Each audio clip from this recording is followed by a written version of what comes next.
मित्रांनो नमस्कार. आजच्या व्हिडिओमध्ये आपण जाणून घेणार आहोत रामरावाचा चेहरा शीर्षासन अवस्थेत दक्षिणेकडे होता तर त्यांचा डावा हात कोणत्या दिशेला असेल.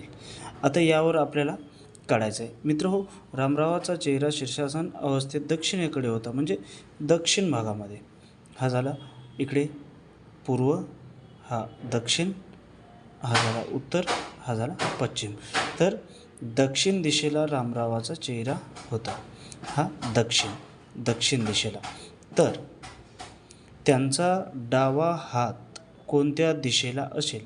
मग डावा हात कोणत्या दिशेला असेल. त्यांचा जर चेहरा असे असेल तर त्यांचा डावा हात हा पूर्वेकडे असेल. तर आपला उत्तर येणार पूर्व.